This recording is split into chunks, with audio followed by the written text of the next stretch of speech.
das wahre reine Licht.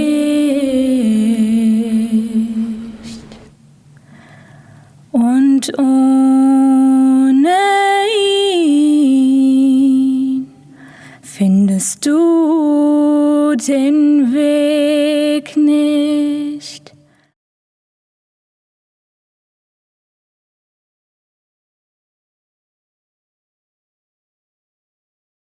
Bismillahirrahmanirrahim. Assalamu alaikum wa rahmatullahi wa barakatuh. Sehr geehrte Zuschauer, der Frieden und die Segnungen Allahs seien auf Ihnen und somit ganz herzlich willkommen hier bei uns in Köln in den MTA-Studios. Wir haben heute eine Sendung zum Leben des heiligen Propheten Muhammad sallallahu alaihi wasallam. Muhammad sallallahu alaihi wasallam, ein außergewöhnliches Leben. Und das Thema, das wir heute mit Ihnen behandeln möchten, ist Alkohol. Hier hat es ja auch in Köln erst vergangenes Jahr zu Silvester viel Bezug gegeben und warum auch immer finden wir uns heute hier und dürfen dieses Thema aus der Perspektive des Islam erörtern. Und hierzu haben wir uns zwei Experten eingeladen im Studio, und zwar einmal Herrn Imam Iftikhar Ahmed aus Leipzig. Assalamu alaikum. Danke, dass Sie sich die Zeit genommen haben und hier sind. Und daneben Imam Said Arif aus Berlin. Assalamu alaikum. Auch an Sie, Alhamdulillah, Jazakumullah, dass Sie hier sind. Und beide, falls Sie sie noch nicht kennen, sind ausgebildete Theologen der Jamia Ahmadiyya. Herr Iftikhar Sab hat in Deutschland 7 Jahre studiert und Said Arif Sab hat so früh begonnen, dass es in Deutschland noch keine gab und nach Kanada gegangen ist und ist jetzt wieder hier bei uns als aktiver Murabi Muballigh, also Theologe der Ahmadiyya Muslim Jamaat. Thema Alkohol. Es ist sicherlich seit jeher in der Menschheitsgeschichte ein Thema, wie soll man damit umgehen, was Gutes, Schlechtes hat Alkohol. Was hat eigentlich der heilige Prophet sallallahu alaihi wasallam zum Thema Alkohol gesagt? Und lasst uns beginnen mit, wie war es eigentlich vor dem Islam, Herr Imam Arif? Also wir wissen, dass bezüglich Alkohol, so wie heute und auch in der Geschichte, immer ein negativer Bezug auch generell da gewesen ist. Ja. Auch heute wissen wir, dass es die gefährlichste Droge auf der Welt ist, also ist auf Nummer 1. Und geschichtlich gesehen sehen wir auch in den Religionen zuvor, dass Alkohol nicht gut geheißen wird. Da ist immer die Rede davon, nicht im Übermaß zu trinken. Auch andere Aspekte werden erwähnt. Im Buddhismus heißt es an einer Stelle sogar, dass es ein Fehlverhalten ist, Alkohol zu trinken. Aber ein gänzliches Verbot, so wie wir es im Heiligen Koran in der islamischen Lehre auffinden, in dieser Form finden wir das in den Religionen zuvor nicht. Okay, es ist immer ein Bezug, eine negative Perspektive darauf, aber kein gänzliches Verbot, so wie in der islamischen Lehre. Sie sagen gefährlichste Droge, ja, also einfach an Anzahl der Todesopfer, ja, wie viel Leid dadurch verursacht wird. Es wird ja im deutschen Sprachgebrauch selten als Droge bezeichnet, obwohl es ja faktisch absolut eine Droge ist. Ja. Es ist nur eben gesellschaftlich leider so akzeptiert. Ja, also jährlich sterben dann Zehntausende von Menschen an Alkoholkonsum. In Deutschland allein. Allein in Deutschland Zehntausende. Und das ist schon wirklich etwas, was zu viel Unheil führt. Und deshalb finden wir auch in den Religionen zuvor, aber gerade auch im Islam wirklich eine ganz klare Position, dass es verboten ist. Wobei ich glaube, das sind nur die direkten Todesopfer. Ja? Wenn man noch mit reinrechnet, wie viele Unfälle wegen Alkohol, das sind auch enorm hohe Zahlen. Ja? Das ist erschreckend, wenn man sich das anschaut, wie viele Leute eigentlich auch dann im Verkehrs, die werden wahrscheinlich nicht da direkt mit reingezählt. Also die Verwüstung, genau, egal wo man hinschaut, man erkennt heute ganz klar, was für einen negativen Einfluss Alkohol eigentlich auf das gesellschaftliche Zusammenleben hat. Aber lasst uns nochmal den Schwung zurück machen.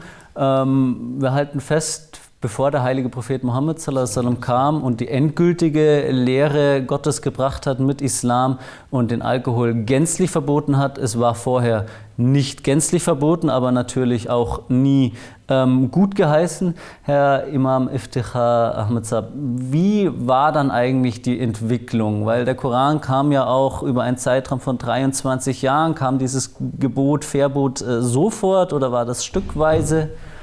Im Islam selbst gab es eine evolutionäre Entwicklung, aber auch wenn man die gesamtgeschichtlich die Religion betrachtet, gab es auch eine Entwicklung. Das heißt, von einem Nichtverbot zu einer Mahnung zu einem Verbot. Das heißt, da die früheren Religionen nicht sozusagen endgültig waren, sondern zeitlich oder örtlich beschränkt waren, Genau, für das jeweilige Volk. genau, musste man keine solche Richtlinie, musste Gott sozusagen nicht geben, die für dieses Volk spezifisch nicht vonnöten war. Ja. Aber der Islam, da er für alle Ewigkeit sozusagen gedacht war von Gott, Gesamte Menschheit. und für die gesamte Menschheit, musste dort der endgültige Entschluss gefasst werden. Aber auch dort sehen wir, wie sich das entwickelt hat.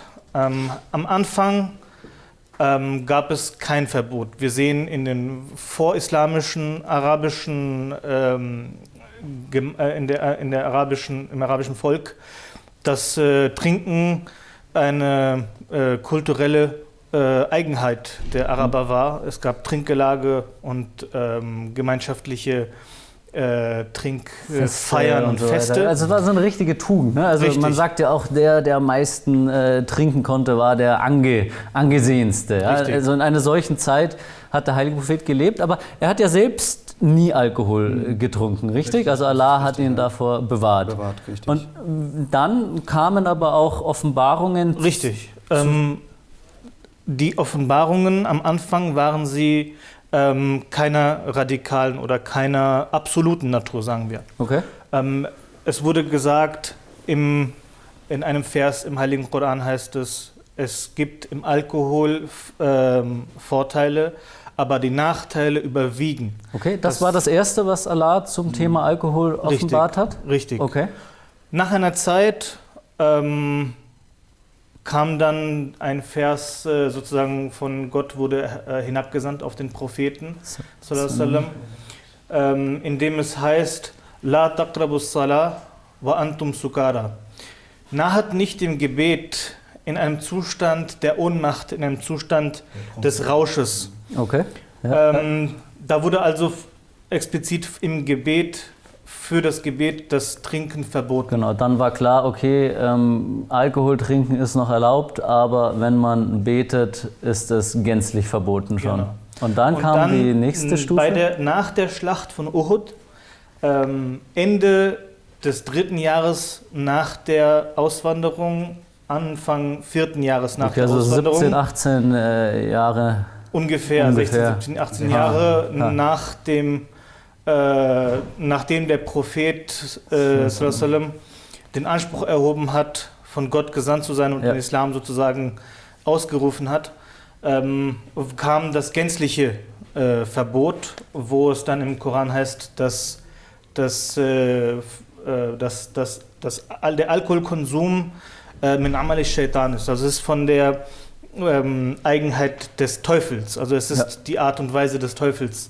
Ja. Und man soll sozusagen sich davon fernhalten. Sehr schön. Diese 3 Stufen gab es. Imam Sahib, wie haben die Muslime darauf reagiert, als Alkohol dann vollkommen verboten wurde?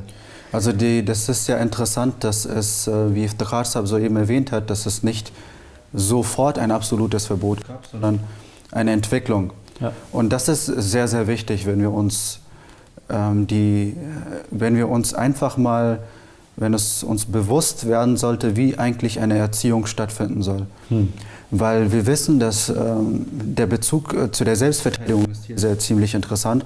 Okay. Wenn wir wissen, dass in Mekka die Muslime 13 Jahre lang verfolgt wurden, aber sie haben nicht die Erlaubnis gehabt, sich zu verteidigen. Ja. Obwohl sie eigentlich jedes Recht dazu normalerweise hätten. Aber Allah Ta'ala hat zu diesem Zeitpunkt, in dieser Phase, noch nicht die Erlaubnis gegeben gehabt, sich zu verteidigen. Ja. Sondern erst 13 Jahre später wurde diese Erlaubnis gegeben. Ja. Und sie haben sich auch so sehr in Geduld geübt. Ja? Also ich meine, die Liebe, die die frühen Gefährten des heiligen Propheten sallallahu alaihi wasallam gezeigt haben, ist ja da ein Beispiel bis an das Ende der Zeit. Ja. Ja. Aber wichtig ist diese Phase wegen der spirituellen Entwicklung, die in diesen 13 Jahren stattgefunden hat. Nämlich die Erlaubnis zur Selbstverteidigung war eine riesige Verantwortung. Ja. Und diese Verantwortung, mit Gottesfurcht gerecht zu werden, ist eine sehr, sehr große Aufgabe, die verknüpft ist mit einem sehr guten Standard der Spiritualität. Ja. Dann sehen wir, dass die Erlaubnis gegeben wurde, und dann sehen wir auch die Vorbilder, wie die Gefährten des heiligen Propheten sallallahu alaihi wasallam und der heilige Prophet sallallahu alaihi wasallam selbst nur für Allah auch gekämpft haben. Ja. Das Gleiche ist doch sehr wichtig in Bezug zum Alkohol. Denn als die Glaubenskraft so sehr gestärkt wurde, durch diese Phase, die rund 16 Jahre jetzt angedauert hat, bis zum absoluten Verbot, dass als dieses Gebot dann offenbart wurde, dass das Alkohol verboten ist, dass dann wirklich die Leute in einem Zustand zum Teil, wo sie fast in einem Rausch schon gewesen sind. Ja, also sie hatten gerade Alkohol getrunken. Ja. Aber sie haben so eine Tatkraft dahinter gehabt, gestärkt durch die Glaubenskraft der Spiritualität, dass sie sofort aufhören könnten. Ja. Also man berichtet ja sogar, dass zu diesem Zeitpunkt dann die Straßen voller Alkohol waren, Flüsse von Alkohol. Es gibt ein Hadith, also eine Überlieferung des heiligen Propheten, in welchem es heißt, dass Hazrat Anas anhu erzählt, dass er zu diesem Zeitpunkt gerade in einer Trinkgelage war und den Gefährten gerade Alkohol eingeschenkt hat. Okay. Und dann kam die Botschaft, dass, also der heilige Prophet hat einen Botschafter losgeschickt, dass Alkohol jetzt von Gott verboten wurde. Ja. Und als diese Botschaft ankam, wurde nicht gefragt, ist es denn richtig oder nicht, sondern sofort wurde erst gehandelt, also es wurden die Fässer, sozusagen der Alkohol wurde beseitigt, niedergekippt. Ja. Und darin sieht man, wie Sayyid sehr klar erklärt hat, diese Erziehung, die über die Jahre der heilige Prophet sozusagen ausgeübt hat. Ja. Ich glaube, es hat sogar zur Diskussion kurz geführt, dass man gesagt hat, okay, sollten wir nicht erst nachfragen, ob das richtig oder falsch ist, und dann haben die Gefährten, nein, der richtige Weg ist, jetzt setzen wir um und dann können wir immer noch nachfragen. Das ist richtig, Alhamdulillah, das ist ja nicht nur auf das Thema Alkohol beschränkt, dieses schöne Beispiel, sondern so sollten wir, auch wir Ahmadi-Muslime heute, wenn wir etwas hören und die Segnung haben von unserem gottgeleiteten Khalifa, etwas zu erfahren, dann müssen wir es umsetzen. Und wenn wir Zweifel haben, können wir immer noch später klären, wie es ist. Also Alhamdulillah. Stellen Sie sich aber mal vor, was für eine intensive Glaubenskraft es gewesen sein muss, dass man sogar in einem gewissen Rauschzustand schon und wirklich da schon gesagt eine Grenze gezogen hat, nee, erst setzen wir das um und dann erkundigen wir uns. Ja. Also das ist sehr, sehr interessant. Und auch Hazrat Khalifatul Masih al-Khamis hat in einer seiner Freitagsansprache auch Bezug genommen zu dem Alkoholverbot, das es in Amerika damals eingeführt wurde. Und dann hat man gesehen, hey, das funktioniert nicht, das geht nicht. Und dann hat man eine Altersgrenze gesetzt, nur ab 21 Jahren oder so. Und dann hat man gemerkt, hey, das klappt auch nicht. Dann hat man es runtergesetzt auf 20 und dann irgendwann auf 18 und dann irgendwann auf 17 und so weiter. Ja. Also dass es eigentlich genau umgekehrt gewesen ist bei dem heiligen Propheten sallallahu alaihi wasallam, wo es einfach ganz klar die Glaubenskraft schon bereits so gestärkt war, dass es schon allein es ausreichend war, dass es zu Ohren kommt und dass man sofort das umgesetzt hat. Also man sieht ja an diesem Beispiel, dass die westliche Welt oder die Welt im Allgemeinen selbst schaut, okay, es ist nicht gut, es führt zu viel Übel, wie kriegen wir das in den Griff? Ja, und die Leute könnten es sich einfach machen und die Gesandten Allahs akzeptieren und die Lehre des Islam befolgen. Und sicherlich glauben wir, dass das die Lösung ist für die gesellschaftlichen Probleme, die wir haben. Und das Problem, das die westliche Gesellschaft oder überhaupt Gesellschaften, die sich von Gott entfernt haben, ist, dass anstatt die Krankheit bei der Wurzel zu packen und dort zu bekämpfen, wird versucht, die Symptome zu behandeln. Und wenn man die Symptome bekämpft, irgendwann treten sie wieder auf in einer anderen Form. Ja. Und das ist die Schönheit des Islams, dass die Gebote im Islam immer zu dem Grund, zu dem Urgrund eines Übels gehen und von dort sozusagen es kappen und damit dieses Übel gänzlich verschwindet. Ja.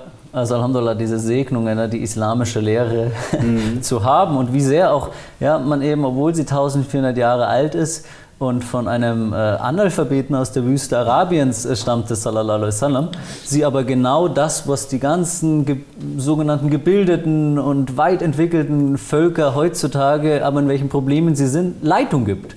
Richtig, wir könnten es uns einfach machen und zur Wurzel gehen, stoppen Alkohol zu trinken. Und hier ist ja auch interessant, dass Allah sagt, Alkohol, wie Sie gesagt haben, ganz am Anfang, die erste Offenbarung, ist nicht nur schlecht, aber es hat mehr Schlechtes als Gutes. Was ist der islamische Standpunkt, wenn wir sagen, wir haben etwas und das ist mehr, es ist 51% schlecht oder 50,1% schlecht und aber auch eben die restlichen Prozent Gutes in sich? Also wir wissen ja, dass in einem Hadith es auch heißt, das, was in größeren Mengen berauscht, das für uns auch in kleineren Mengen verboten ist. Und daher wissen wir aber auch, dass Alkohol gewisse Vorteile in sich hat, medizinische Vorteile. Okay, ja, genau. Und dazu wird es auch genutzt. Und solange es der Gesundheit, des Lebens zu wahren, eine wichtige Rolle spielt, ist es uns erlaubt und dementsprechend wird das auch genutzt, aber nicht erlaubt, um in irgendeiner Art und Weise dadurch einen Rauschzustand zu berauschen oder irgendwie dadurch sich etwas zu entspannen oder zu relaxen, in dem Sinne einfach mal abschalten. Das sind alles temporäre Dinge. Wir suchen also interessant ist ja, dass einerseits ist ja Alkohol verboten, andererseits wird es im Paradies geben. Ne? Also es steht im Heiligen Koran, dass Wein, Wein, aber all die Eigenschaften, die mit Alkohol verbunden sind, hier auf dieser Welt, werden im Jenseits nicht da sein. Das heißt, wir werden nicht so ein Hangover davon oder sowas haben, keine Trunkenheit, kein Ruherauschzustand, sondern eher umgekehrt in der metaphorischen Sprache, in der Poesie des Korans wird es in Verbindung gesetzt mit der Liebe Gottes. Und das ist, womit man versucht... Also Wein, wenn es genannt wird, dass es im Paradies geben wird, geht es eigentlich um die Liebe Gottes. Richtig. So verstehen wir und das. damit versuchen wir uns schon in diesem Leben zu berauschen. Und das ist ein Rauschzustand ohne jegliche negativen Resultate und Tendenzen. Also Alhamdulillah, wie auch Khalifatul Masih erst kürzlich eine Khutbah gehalten hat und ja genau das uns gesagt hat. Ja, ihr müsst den Genuss des Gebetes, und auch in der deutschen Übersetzung wurde gesagt, den Rausch des Gebetes suchen. Richtig. Ja, aber eben ein Rausch ohne negative Wirkungen und wo man eben aber auch schrittweise hinkommen muss. Aber nochmal zum Thema Alkohol zurückkommend.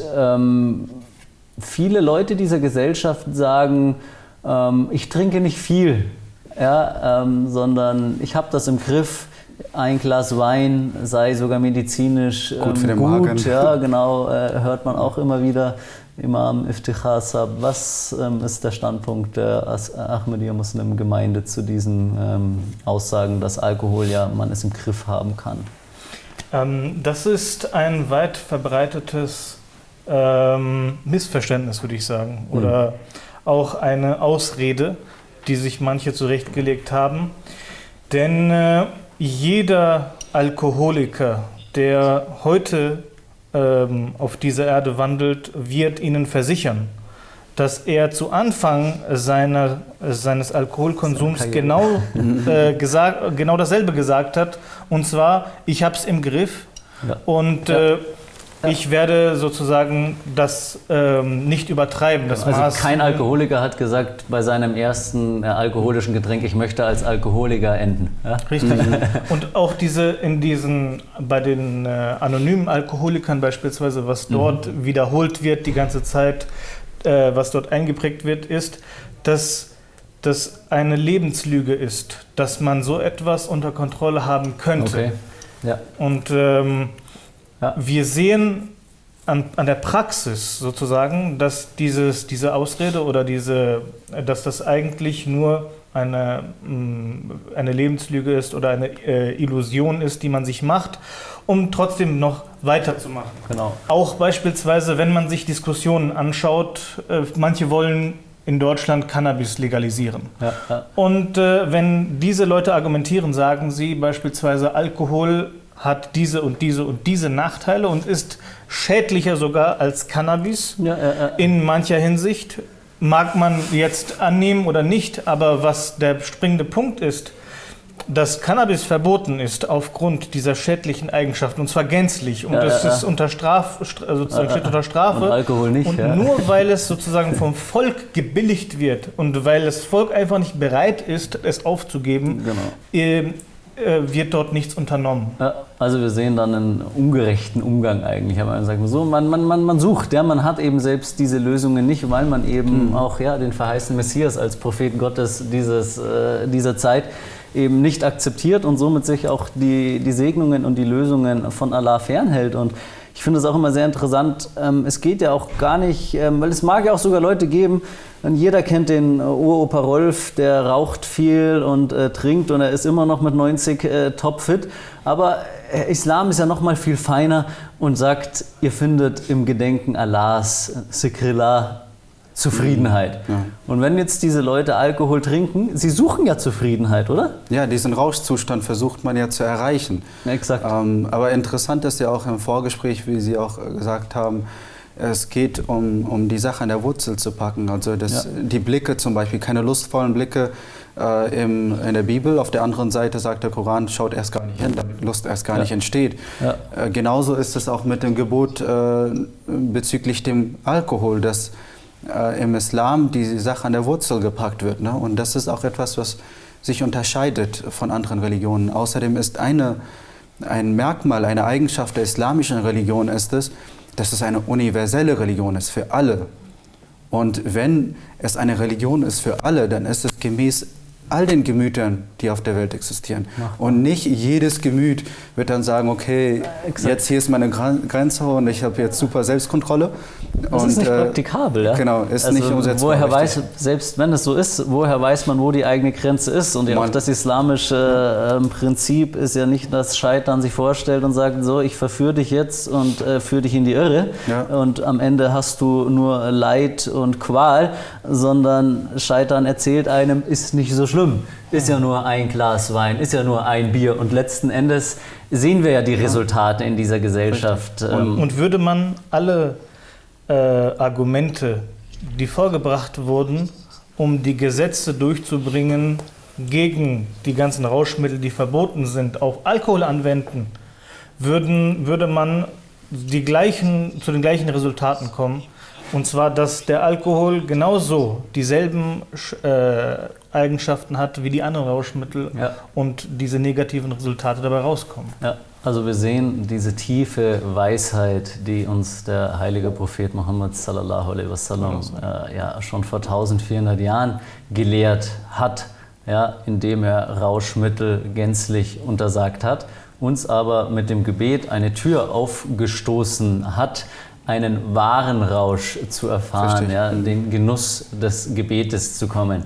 Also als Moslem, und das vereint uns ja alle Muslime weltweit, kann man nicht dankbar genug sein für diese Leitung, die uns Allah durch das Siegel der Propheten, den heiligen Propheten Muhammad Mustafa sallallahu alaihi wasallam gegeben hat. Und einfach hier, wenn wir nochmal zurückkommen, die Muslime haben ja dann abrupt aufgehört, Alkohol zu trinken, und ab diesem Zeitpunkt wurde es ja dann auch so umgesetzt. Ja? Mhm. Also die frühen Muslime, Islam ist dann weitergegangen.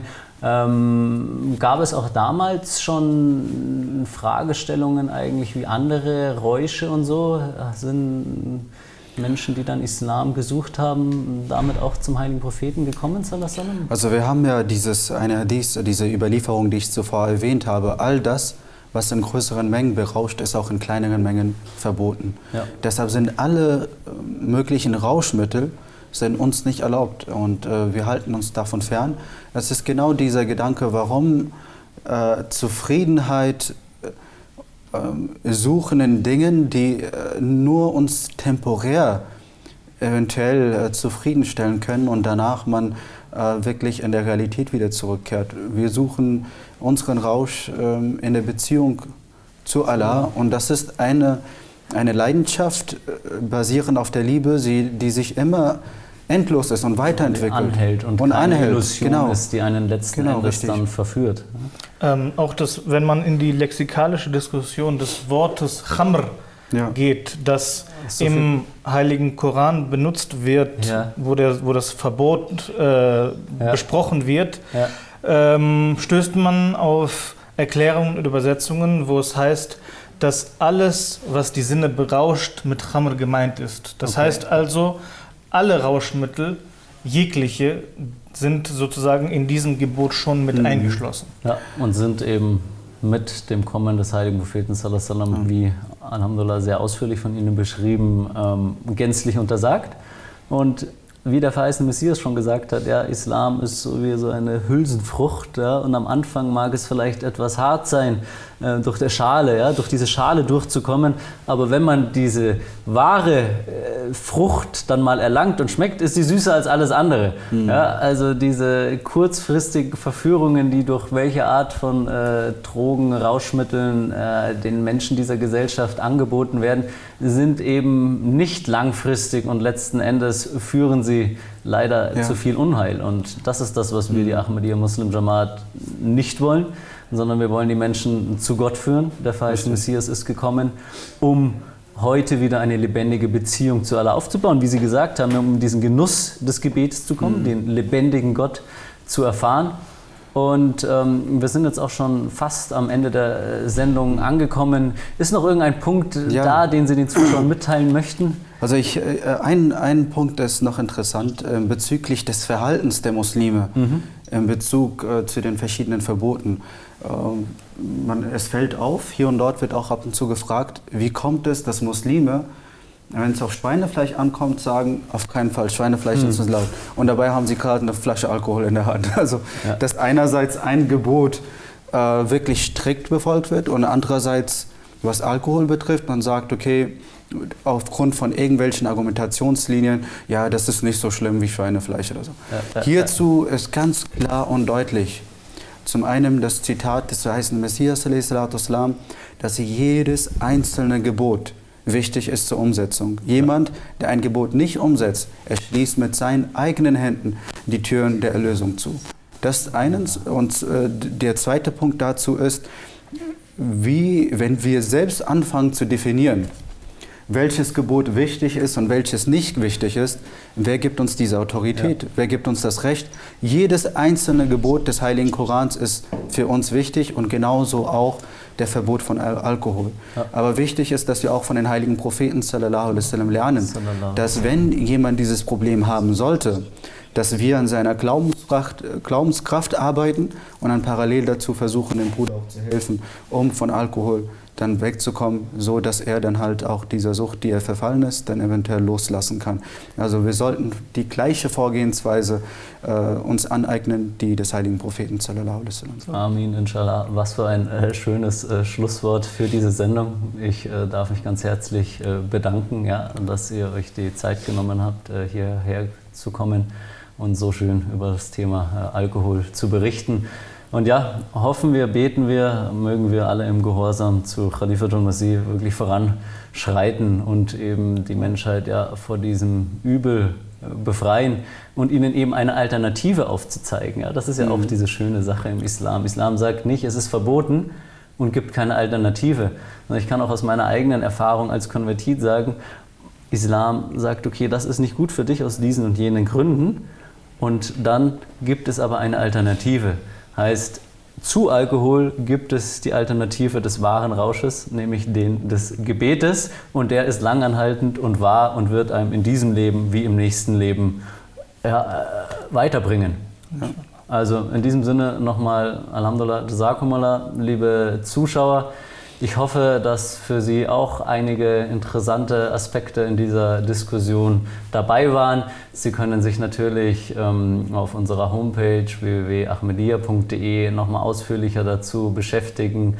Hazrat Khalifatul Masih al-Khamis hält jeden Freitag eine Khutbah live aus London, wo verschiedenste aktuelle Themen behandelt werden. Und diese Leitung ist es, die wir glauben, dass die Welt benötigt, um jegliche Probleme zu beseitigen und Frieden zu kreieren.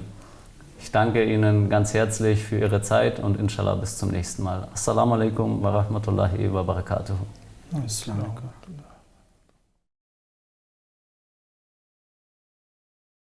Mohammed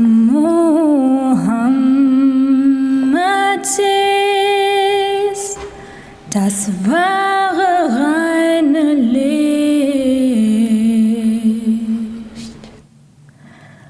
und ohne ihn findest du den